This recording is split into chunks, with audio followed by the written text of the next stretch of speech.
Great. Well, again, good evening, everybody, and welcome to this January's Acting for Justice event. My name is Jack Jezreel. I'm part of the leadership team of JustFaith Ministries. I'm joined tonight by my colleague, co-host, and tech magician, Heidi Villaluz, and we're delighted you could join us tonight. So as is our habit and custom, let's go ahead and begin with prayer. This one comes to us from a Presbyterian minister and staff member at Princeton Theological Seminary. Her name is Karen Rohrer. So let us pray. As we look out on the horizons of a new year, it is hard to see your promise, O God, with fresh eyes. The memories we carry in our bodies, the patterns we know from the lives we have lived, and the stories we have told cloud our vision. We are weighed down by the fears of all the years, the old fables, the generational wounds, the trusty and cautious hopes that got us through this far. But God, you are not the slowly bending arc of history. You are not the past warmed up to meet us again in infinite and gently looping cycles. You are not likelihood and probability, plausible outcomes, or logical conclusions. You do not come to us in the slow march of progress or the incremental degradation of structures and institutions. Your story is the deeper magic from before the drums of history, before our forming stories in earthen bodies set us here to walk this particular human road, and yet you walk with us even here in this in-between space. As we look to a new year, we ask that you dispel the ghosts that we conjure and fear. Meet us again with genuine newness. We are so tired of what has been, so afraid of what may come again. Stay with us as we wait for what will be. Spirit of new life, give us eyes to see what feels implausible. Grant us the hope and the diligence to follow the seeds of revolution and revelation already planted. Point us again to the surprise and the delight of nature and neighbor. Reintroduce us to the people you have made and the communities to which you have called us. Grant us the presence and good sense to look up and out, to seek eyes that might meet our own and the sun to touch our skin. Remind us that the past we drag with us does not govern your future, that the future you bring is broader and wider and newer than all we have ever known. As we look out on the horizon of a new year, give us the courage, the trust to see you even there. Join us as we walk into your new morning. Amen. Just a few logistics to start with. First of all, this event is being recorded, and you will receive a follow-up email with a link to the recording. So we encourage you to share this with other communities that might be interested. While Dr. Cecilia is giving her presentation, if questions come to mind, please write your question in the chat and send it to me. That will be one of the options for you as you look at the destination for the chat. So I think that's all the logistical stuff. And now it's my pleasure to actually introduce tonight's presenter. Theologian Cecilia González-Andrieu is a leading scholar of theological aesthetics, which she proposes as a way to bring communities together, respect and celebrate oneness, otherness, and lift the theological insights of those who know and express themselves from the peripheries. She is one of the contributing writers for America magazine, penning a number of significant essays on political theology, Latinx theologies, women's issues, and theological aesthetics. Her book, Bridge to Wonder, Art as a Gospel of Beauty, has received international acclaim. Dr. González-Andrieu teaches at Loyola Marymount University's Department of Theological Studies. She co-chairs the LMU Latino Theology and Ministry Initiative, is an active supporter of the Ignatian Solidarity Network, and an advisor for the Discerning Deacons Project. Dr. González-Andrieu, we are delighted you could join us this evening. Thank you. Thank you, and so glad to meet such a large and beautiful community, even if we can't be together in person, we are in spirit. I'm really grateful to the Just Faith community for focusing us on this issue. It is one of the most consequential issues that are facing us today, and not only is immigration persistently controversial, but it's also undeniably urgent because we are just 4 days away from a change in administration in the United States. Now, as a theologian, I won't pretend, as some would have us believe, that there is a distant, objective way to look at the issue of immigration. The entirety of the sacred scriptures and the particular expressions of its teachings in Catholic social thought and in the social gospel are explicit about the centrality of our moral obligation to welcome the stranger and to care for the vulnerable. So now if you wait for me a moment, I'm going to share my screen.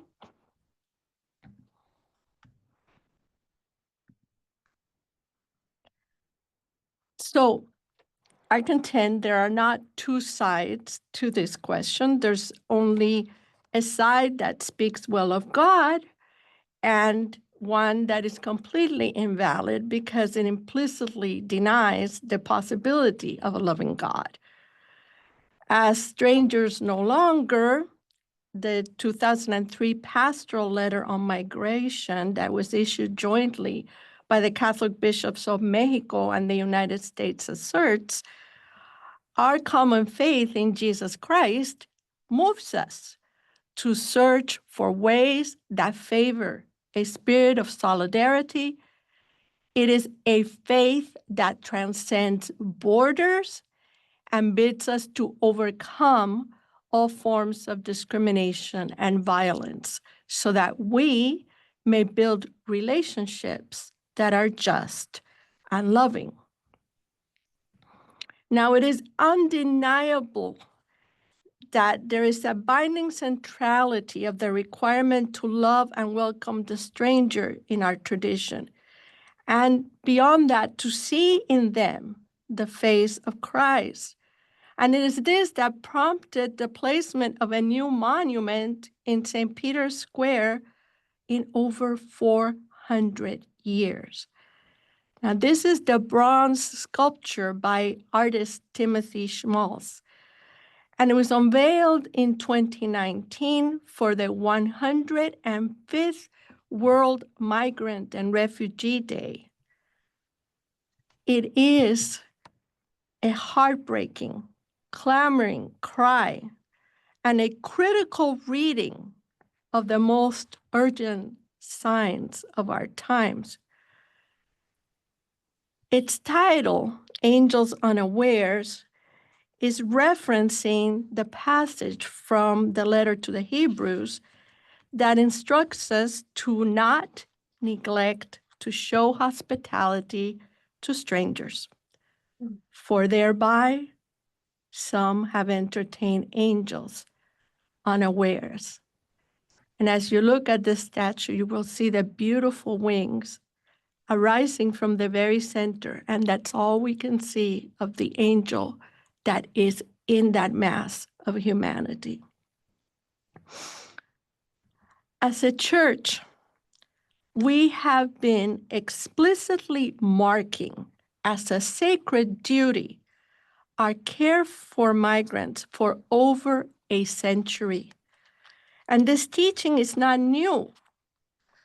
What is new are the virulent strains of xenophobia, isolationist nationalisms, and racism propagating throughout our world at a rapid pace. And if we recall 2019, it was also fostered by our own White House, and that is where we might be heading once more. On that day in 2019, Pope Francis was very clear And he said, "Dear brothers and sisters, our response to the challenges posed by contemporary migration can be summed up in 4 verbs: welcome, protect, promote, and integrate." If we put those 4 verbs into practice, we will help build the city of God and humanity. We will promote the integral human development of all people. Now, a neutral stance on the issue of immigration is just impossible. As with all questions dealing with oppression and powerlessness, those who claim to be neutral and just observers are by their very inaction collaborating with those who hold the power.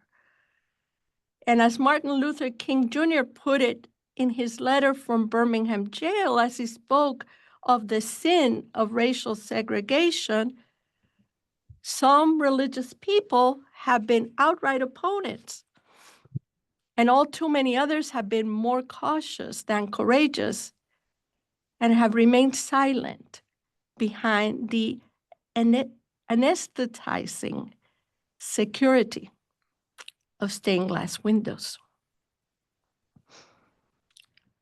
Martin Luther King Jr. and Pope Francis were both shaped by life experiences that required a response from the faith that they profess. And this allowed their faith to be lived in the world in a concrete and public way. I believe this is the only way to be a person of faith. And your presence here tells me you may also believe this. I am someone deeply shaped by 3 formative experiences that I think may help us to set up the questions. So as we enter into this conversation, what I also invite you to do is to contemplate the key experiences that have shaped you.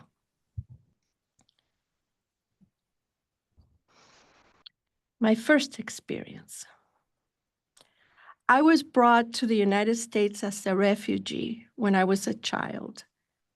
And my very first memories of this country are of a small white cardboard box with a symbol of the Red Cross on it that I only understood many years later. Inside the box was a sandwich, a carton of milk, and a small piece of cake. It was a miraculous box that for a moment fed a very hungry child, but also represented a promise of mutual care and an abundance of hope. But sadly, that hope didn't last long. We experienced poverty, racism, and marginality in this new land. Migrants are caught in webs of global affairs, political, economic, and military struggles, which they can't possibly alter, affect, or control. Today, tragically, we have to add to this the devastating consequences of climate change. These large and impersonal forces affect life in ways that take away the personhood and freedom of the most vulnerable. Whether they're internally displaced people or having to cross national borders, migrants and refugees are the poorest and most vulnerable people in our world, who, contrary to Pope Francis's vision of our shared common home, are often excluded by the rest of us from that home, sentenced to be stateless, landless, and without recourse. So as we begin to think about the question of immigration inside this United States context, I want to clarify some terms. Now, this is going to be an oversimplification of immigration, but it will give us a taste of the complexity and variety of questions.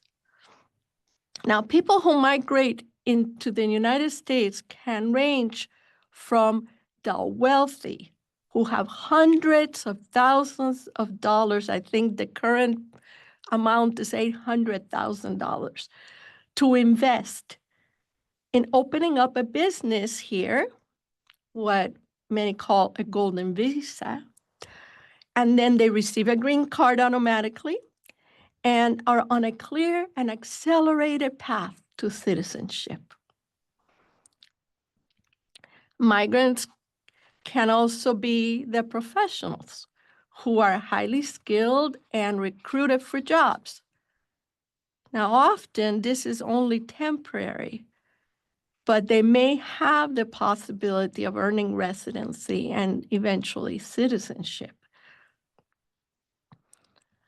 Now, there are also the many from all over the world who come on tourist visas.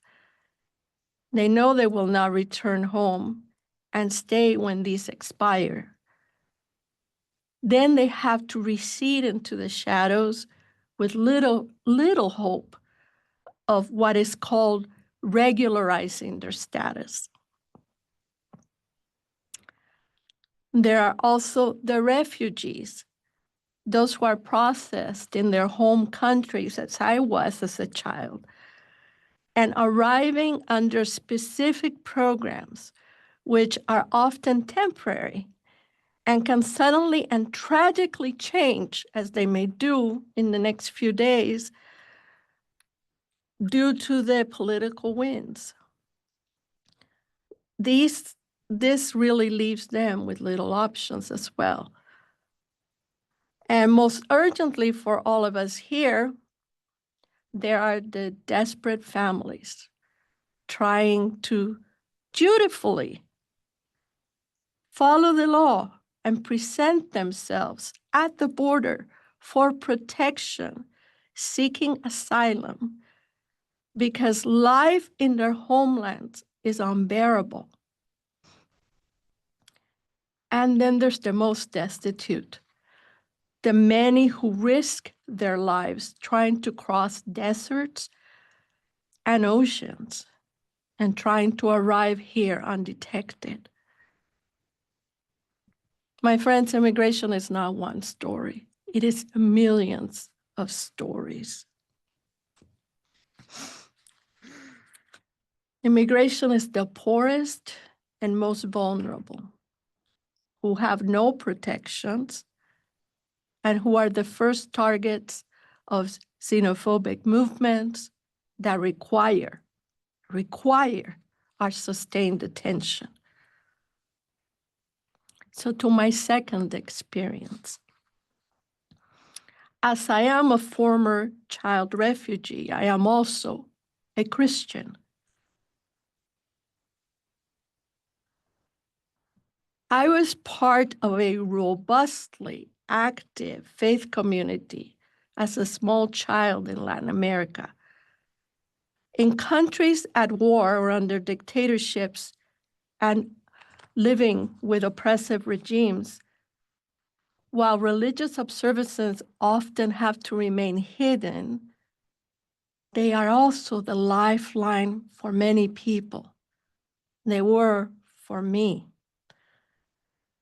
As the testimonies of many immigrants attest, it's often the people who have a strong faith in God's companionship through difficulties who have the courage to set out on perilous journeys in search for safety for their families. When you think of it, the young parents who cross borders even while separated from their children and extended families, who then work 2 and 3 jobs in the United States so that they can send them every penny they can back home to help feed them and survive, are an extraordinary living example of a sacrificial and Christ-like living for others. Now, in my family, being Catholic sustained us in our native land and continues to sustain us here. But I have to say, we often find the experience of Catholicism in the United States to be disorienting, privatized, individualistic, judgmental, and unlike the gospel of love that we profess. And this takes me to my third experience. Vulnerable, displaced people are eager to work and desirous of safety and of stability for those they love. As unsettled as I was by my refugee experience, it was the opportunity for an education provided by Loyola Marymount University, where I now teach, that changed my life and that of my family. Without the package of scholarships made possible by LMU, the state of California, and many others throughout my whole academic career, this conversation we're having today would not have been possible. Now, this doesn't mean, as many people like to insist, that I was exceptional or that I pulled myself up by my bootstraps. I had no boots. It means something quite different. It means that for every young person like me, rising through the poverty and racism of the immigrant experience, there are millions who cannot. One of my dear friends at my university is a woman from Honduras who had to flee the terrible poverty and political instability there to seek medical care for her extremely sick daughter back here in the United States. Back home, she was the oldest of her siblings. And at her mother's premature death when she was 12, her father took away the one book she had, announcing to her that her schooling was over and that she would be going into the city to work. My friend's memory of that book still brings tears to her eyes. What she most wanted in the world was to be a teacher. Today, she's a custodian without much hope of realizing her dream, working long hours to care for her family here and to send money to those who are trying to survive back home. Now, when I think of the difference between her and me in capacity, in possibility, I find none, except that I had a chance at an education, and she did not. This truth has made working for access to education for immigrants and for the poor a priority for my life. Education needs to be understood as a human right. Pope Francisco has named the 3 basic rights as the 3 T's: tierra, techo, trabajo, meaning land, lodging, labor. Built into all of these is the presumption of access to education. If people are to have the stability of land to call their own and pass along, if they're to have shelter, and if they're to have the opportunity for dignified work in this 21st century, then they must have access to education. Many of our world's current migrations are precipitated precisely by the lack of land, shelter, and work. And then this marginality is replicated in the United States unless we change things and we make a preferential option to provide access to education. As I'm writing these thoughts down for you yesterday, I was interrupted by an email from one of my students. You see her here. Her parents are from El Salvador, and she's the first in her family born in the United States, and also the first in her family to attend a university. Today, she needs a letter of recommendation from me as she's applying to graduate programs across the country. And as I write the letter, I reflect on what an exceptional young woman she is. How in her faith and in her being for others, she brings everything together in her identity. During her spring breaks, she has gone to El Salvador to learn about the Salvadoran martyrs and about the trauma of her people. And then she has brought that back to us at the university. She's already student teaching in an inner city school, and she's dreaming of a graduate degree. In a few years' time, if we're lucky, she will be at the helm of an organization that will continue creating paths for youngsters like her, and many years before for kids like me.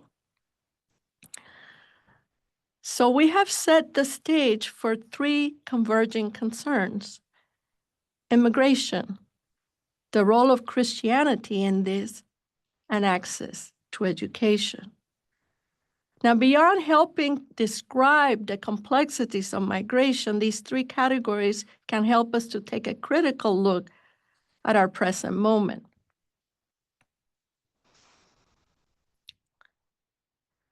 Immigration, the role of Christianity, and access to education are the major targets of this incoming administration.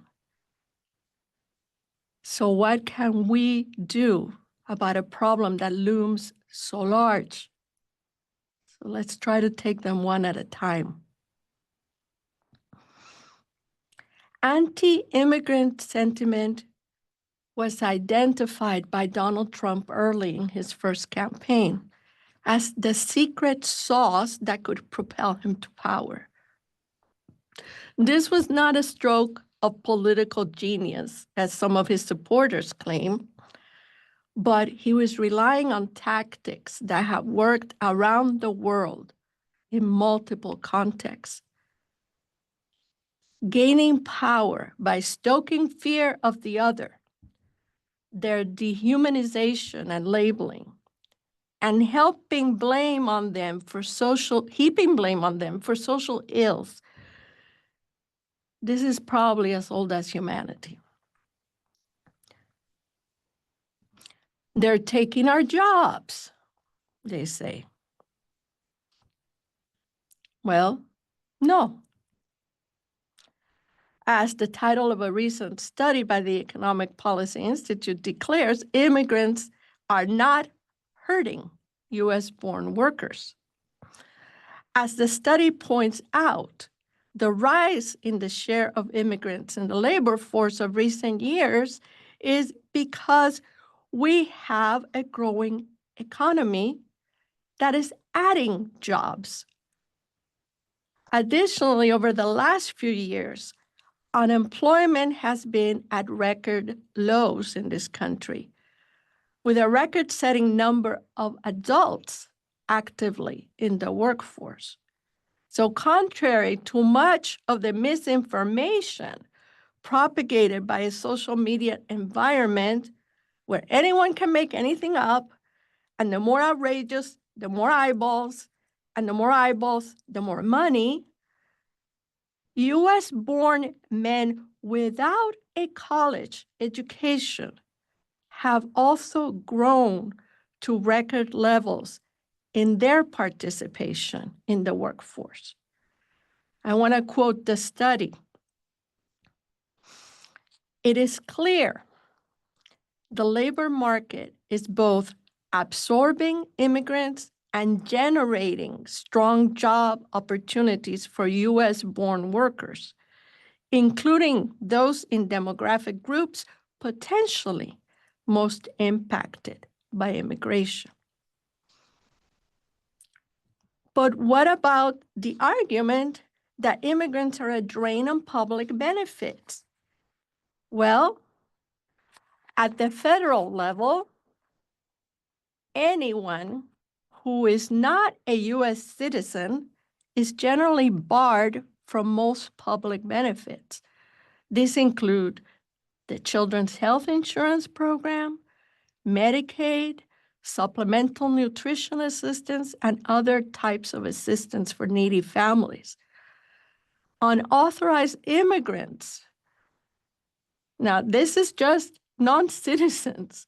When we get to unauthorized immigrants, they have the most draconian restrictions federally.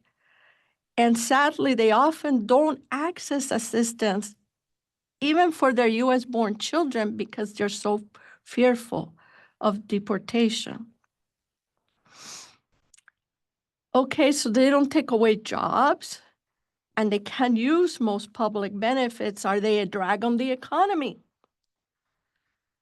So, as reported by the American Immigration Council, immigrants generated some $1.6 trillion in economic activity in 2022, which is the last year that we have figures. And on top of that, they contributed more than $579 billion in local, state, and federal taxes. And recall that a large portion of immigrants cannot use any of the benefits that come from those taxes. So,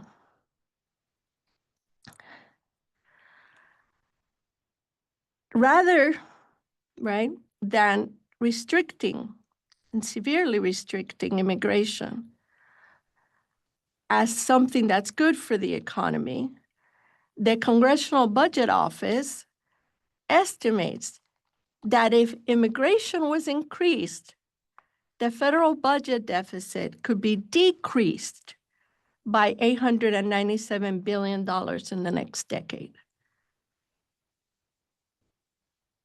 Economic questions? Not. Okay, what about crime? Aren't they responsible for all that? Isn't the main reason given to fear undocumented immigrants Donald Trump's oft-repeated accusations that they are criminals? The U.S. Department of Justice commissioned a study analyzing arrest records in Texas that for the first time were able to differentiate out undocumented persons. And they were looking for violent drug, property, and traffic offenses between 2012 and 2018. Now, the crime rates across all categories for undocumented immigrants were well below half of that for US citizens. So as is clear, there is no data and no logical reason to oppose immigration in the United States. Yet xenophobia and racism keep us from enacting the kinds of reforms to our immigration system that would make it unnecessary for people to risk their lives coming and the conditions that force them to live in the shadows and to be under constant threat of being separated from their loved ones. So let's take a look at our second question, Christianity's role in relation to immigration. In his very helpful recent book, Immigration and Faith, my colleague, theologian Brett Hoover, points out that few Christian ethicists argue for a social ethics that allows the citizens of a nation to claim exclusive privileges or that sees the dramatic restriction of immigration as an ethical response. After extensive research, he argues that there is virtually no Christian ethicist who would echo the rhetoric of mass deportations or severe restriction of immigration espoused by the immigrant threat narratives, the ones we've been looking at. Now, from the very start of his papacy, Pope Francis has made the suffering of migrants and refugees one of his top areas of focus.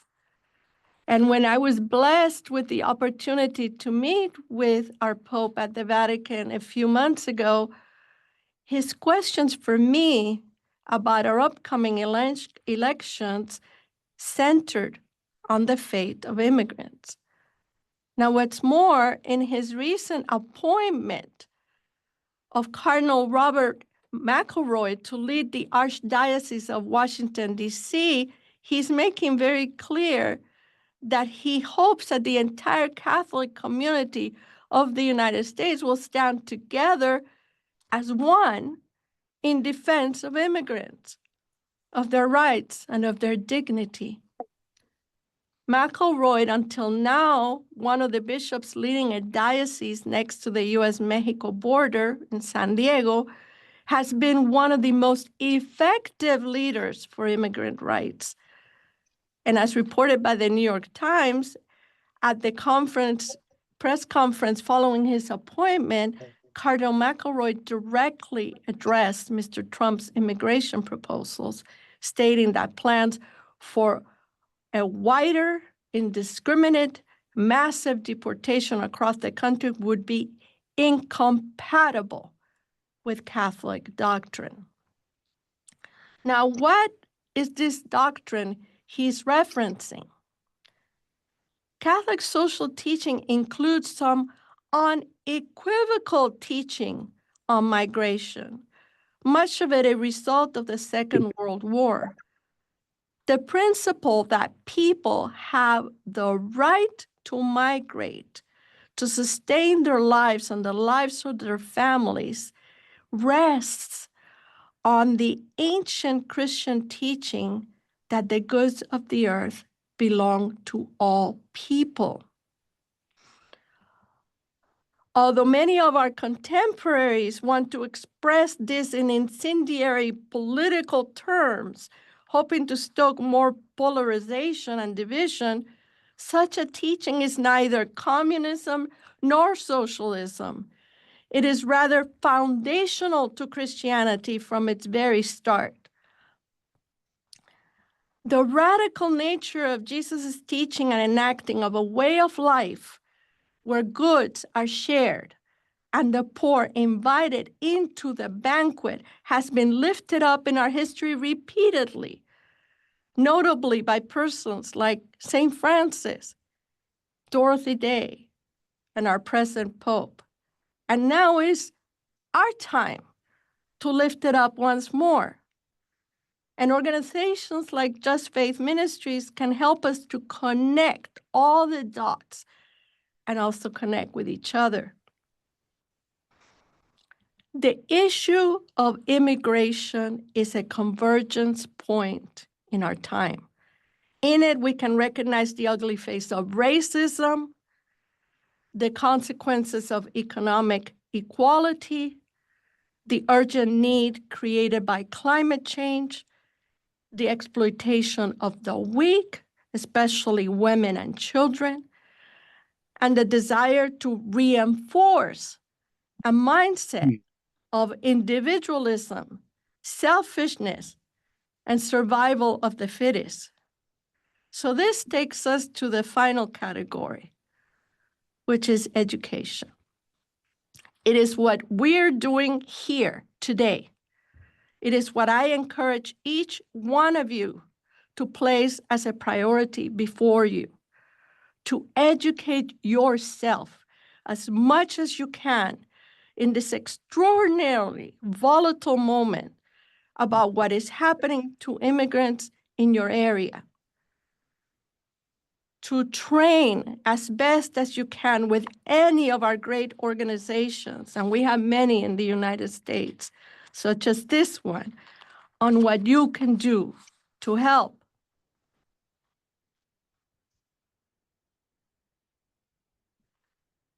To ready your churches and your schools to be places of refuge, to be prepared to bear witness when the rights of our sisters and brothers are violated, to take every bit of talent that you have and think, how can I best help right here, right now? Can you train to visit those in detention centers? That's something that our Academy of Catholic Hispanic Theologians is going to be looking into. Can you volunteer at shelters housing the displaced? Can you write to your local papers? Can you organize marches? Can you reach out to immigrant aid organizations around you and find out what it is that they need? Can you do advocacy with your legislators? Can you translate? Can you help fill out forms? Can you do the sad work of writing papers that will give custody of children to neighbors? There will be much work to do. All of us are going to be needed. Now, we don't know what's going to happen on January 21st, 2025, and all the days after that. But we can know that we will be ready to act in ways that proclaim that our God is good and merciful, that our God sends us out to care for the most vulnerable, and that anything that harms others is an offense against this unconditionally loving God. Working for immigration justice is not for the faint-hearted. As the great civil rights leader Cesar Chavez put it when he spoke of the work of social justice, it is possible to become discouraged about the injustice we see everywhere. But God did not promise us that the world would be humane and just. God gives us the gift of life and allows us to choose the way we will use our limited time on earth. It is an awesome opportunity. So I thank you very much for being here, for caring about this, and for your attention. And I look forward to answering your questions. Thank you so much, Dr. Cecilia. We are so grateful for your sharing your story, for sharing and reminding us of our Christian tradition, and for which extending that challenge and inspiring us for what to do next. And so, like Dr. Cecilia said, and Jack remarked in the beginning, she'll be staying for a while to answer some questions. So if you haven't yet, the chat is now open, and we'll give you a couple of minutes to collect those questions that she'll be responding to.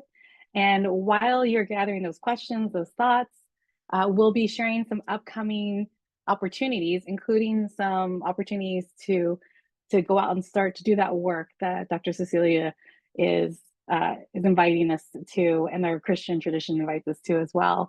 And the first of those, if you have not seen our Faith and Immigration program, we do have part of our traditional programs that are 8 sessions with retreat and immersion experience, our Faith and Immigration Justice. And so if you're looking for something, and Jess is bringing up the slides for that right now so you can see that program, we'll have an information session. So if you want to bring this program to your parish, to your church, to just a group of friends, to a group of folks in your community who want to get together, want to figure out how to get started, there's a great learning opportunity that by undertaking this program together. And so on Wednesday, January 2nd, the QR code and the link is there, and Jess will be dropping the links in, and we'll also send this information to you in the follow-up. So if you want to dive deeper, if you want to get together, you want to get organized to start doing work, join us for Faith and Immigration Justice, and an info session we'll give you an overview of that whole program. Another way to consider how you might journey is during Lent with us. And so those of you who journeyed with us during Advent know that we have a new format that we've introduced. They're shorter 1-hour series, and invite a larger amount of people together in your community. Pre-orders are now being extended for our Lent series, which is being piloted and will roll out beginning in the next month. And so early bird pricing is available if you want to pre-order, and we'll have an information session on the series for Lent on Thursday, January 30th. And so you can sign up for the pre-order and then also get a deeper dive into the series for Lent. And I see a lot of great questions rolling in. And so Jack's going to start collecting those and getting those ready to ask. And as he does that, just a couple more opportunities we want to let you know about. One, if you're brand new to us, and this is maybe one of your early Just Faith experiences, what a treat. Dr. Celia's presentation is one of our finest. And so welcome. And if you're looking on how to bring Just Faith programs to your community, we have a Tools for Transformation presentation, and that's an introductory presentation, how to get started, what you need to know to bring Just Faith to your community, that Jack hosts. And the next one will be on Tuesday, January 28th. And again, we'll send these out in the email, and Jess is dropping these links into the chat. And then these Acting for Justice webinars that are free to the public, that speak to the things that are on our hearts. We're really excited about our next one that will be in February, on February 6th, that with Daniel Hunter. He's the author of a couple of the books that we include in our racial justice series. And so he'll be returning to speak in our February Acting for Justice, and we'll have more information, but he just confirmed, and so we're very excited. And I am going to now turn it back to Jack, because I am excited to hear these questions and to hear more back from Dr. Cecilia. So keep the questions coming into the chat, and we'll get them all started, and I'll hand it back to Jack and Dr. Cecilia. Thank you. Great. Thanks, Heidi, very much. And again, thank you all for being here tonight.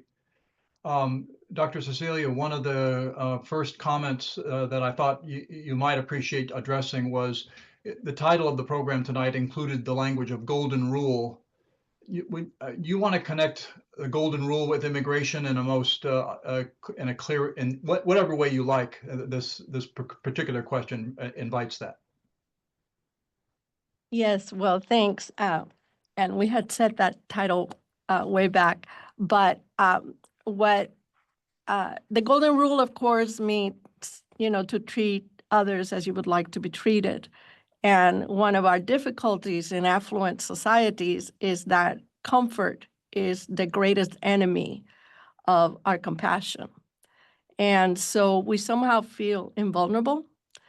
We feel, nothing's going to happen to me. We're right now in Los Angeles, where I live, going through people losing everything. And we've had several opportunities, right, to as a country come to grips with the fact that what matters is not our comfort, but the love that we have for each other.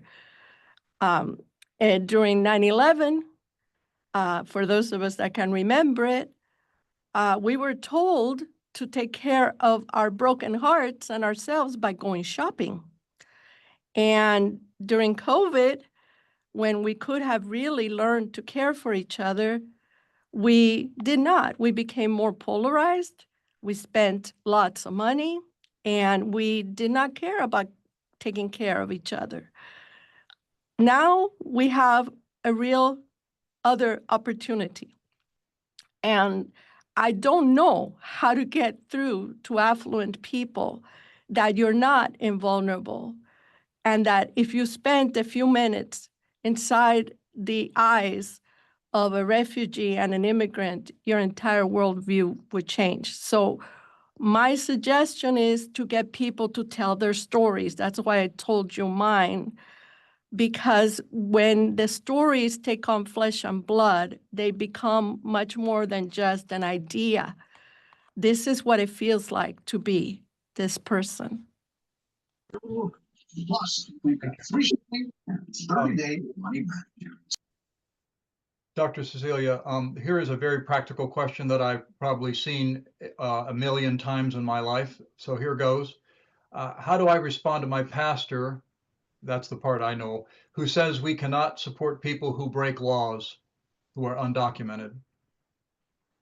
Well, the first thing is, thank you for wanting to respond. I think that many of us are afraid to confront religious leaders when they say things that go against the gospel. And then read up, bring everything that you can, where actually we see the breaking of unjust laws by people of faith in order to care for the vulnerable. And read through Martin Luther King's letter from Birmingham jail, because there he makes the most amazing argument using St. Paul, using St. Augustine, using Thomas Aquinas for why it is that an unjust law is no law at all. And so just come ready and do, please, all of you, anytime you hear someone say something that is so ungospel, confront them and ask them, what do you mean by that? And can I share this with you? Dr. Cecilia, one of my colleagues, Russ Testa, asked the question about this relationship between anti-immigration and, of course, the sort of Christian nationalism based really on white supremacy. Are you familiar with, he asked the question, are you familiar with any resources that actually address directly in some ways, the fallacy of Christian nationalism and white supremacy that can be used as training resources for churches, for example? Well, a number of us have written on Christian nationalism, but one of the very pithy essays that is recent and is really excellent, written actually by one of my own teachers, the Jesuit theologian Thomas P. Rausch, and it's in America. And it's an essay about Christianity and white nationalism and supremacy. And he is, of course, an excellent theologian. So he's going to give you some very good things. But there's also been letters written by entire groups of theologians. I have been a signatory to them, where we delineate why the very idea of white Christian nationalism is anti-Christian. Thank you. Maria Frank just makes this comment, which I invite you to respond to. She just notes that welcoming, protecting, feeding, and defending the stranger was already a commandment at the time of Exodus among the Israelites. This is really part of a story much bigger than the beginning of Christianity, right? Absolutely. And that's why I said the entirety of the sacred scriptures, the entirety of the tradition, and actually within the Hebrew scriptures, we have the repeated. I mean, the stranger is one of the privileged classes of people that we have to take care of, along with the widows and the orphans, is the stranger. So absolutely. And this is also such a dictum for other religious traditions, such an important priority. So it is very good for us to create these interfaith coalitions to take care of our vulnerable immigrant communities. Thank you. Dr. Cecilia, I just want to mention that in the chat, there are one comment after another. They're just glowing with thanks for your presentation tonight. It really was so significant and revelatory and inspiring and motivating. And I just want to say thank you so much for your time here with us. It's just been excellent. For those of you who have a chance just to read through some of the comments in the chat, I don't see any more questions per se. I just see lots and lots of thank yous. And so I think we'll call an end to the Q&A time tonight. And again, I just want to, if we could all do what we normally do, which is a silent clap for Dr. Cecilia right now, we just are so grateful. Thank you, thank you. Dr. Cecilia, before we sign you off, any last comments before we do our closing prayer? Just for everyone to hold on tight to one another and let's take this on. It's a chance for us to really, truly show what it means to be people who believe in a loving God. Thank you. Again, thank you all for being with us tonight. It's been a great gift to be together. It's lovely to see your faces. I might just mention that among the resources that try to address issues around racism and white supremacy, the Just Faith series on racism does that too. And I just encourage you to look into those resources if you're trying to address, and in some ways, a very, very different take on Christianity that parts itself from white and Christian nationalism. So again, thank you for being here. I'm going to close with a prayer. This prayer comes appropriately from the organization Catholic Relief Services. It's from a prayer book called Prayer Without Borders. Some of you may actually have access, know this text. And this comes from a Brazilian pastor. Let us pray. Where do you come from? Where are you going? I come from all places. I have no name. I know pain and hunger. I seek land, home, food, life. Where do you come from? Where are you going? I come from the underground, forgotten, dark, fetid, filthy. I seek dignity and peace, the light of day, citizenship. Where do you come from? Where are you going? I come from the drainage ditch and from abandonment. I know nostalgia and I lose hope. I seek gestures of friendship, solidarity. Where do you come from? Where are you going? I come from far and wide, black, yellow, white, indigenous. I am your other, different. I am a person. Where do you come from? Where are you going? I come from discrimination, from prejudice. I know walls and laws and fears and loneliness.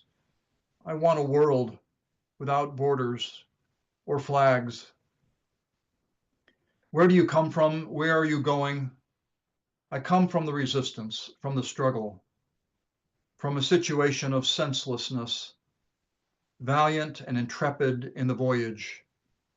Of life I make rhyme and satire on the way to the great homeland.